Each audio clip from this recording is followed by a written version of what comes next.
Esse debate está aqui muito, muito em alta. A gente abriu o jornal falando sobre isso.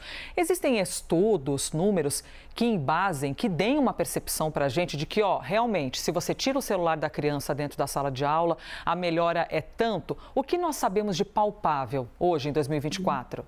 Uhum.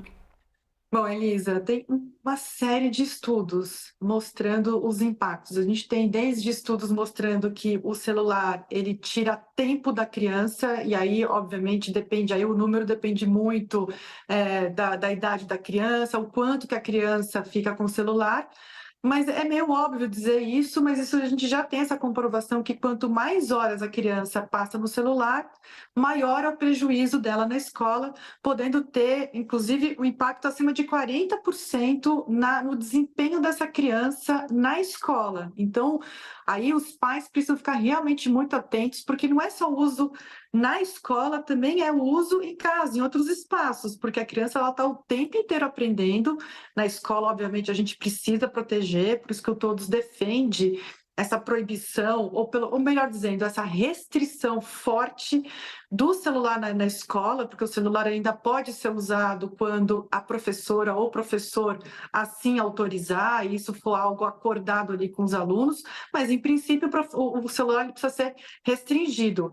A gente também tem uma série de estudos mostrando o impacto disso na saúde mental dos alunos, e saúde acaba também tendo uma repercussão negativa, né? A falta de saúde mental tem uma repercussão negativa no aprendizado dos alunos. Então, assim, quando a gente olha de vários ângulos, existe um prejuízo, sim.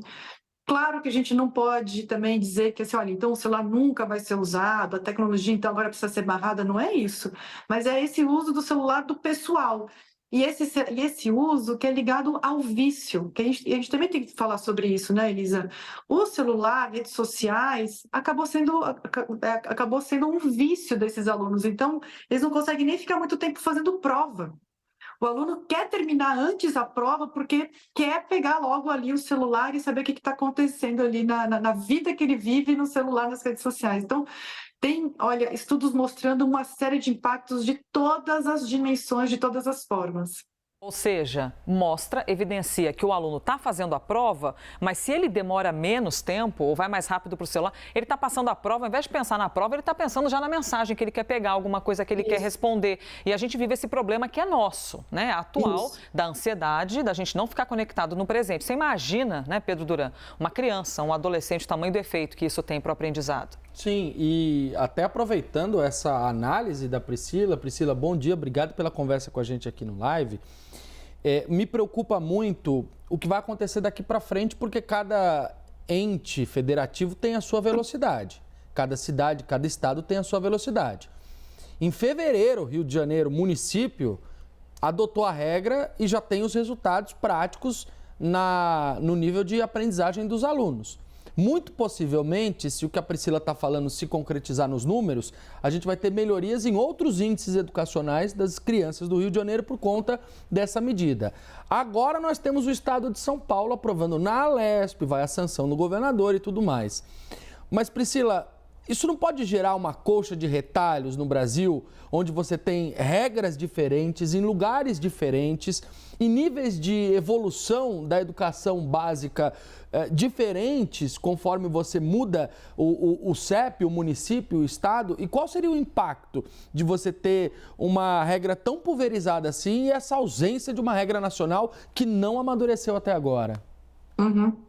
Não, você tem razão, Pedro. Assim, tem que ter, é um tema, né? A Brasília deve estar acompanhando isso, vocês também. Isso é um tema lá no Congresso Nacional. O próprio ministro Camilo Santana defende, né, essa votação como uma lei federal, uma lei que abarca todo o território nacional. Isso cria ainda mais segurança jurídica e acelera as normas dos subnacionais, dos entes subnacionais, estados e municípios. Isso é muito importante.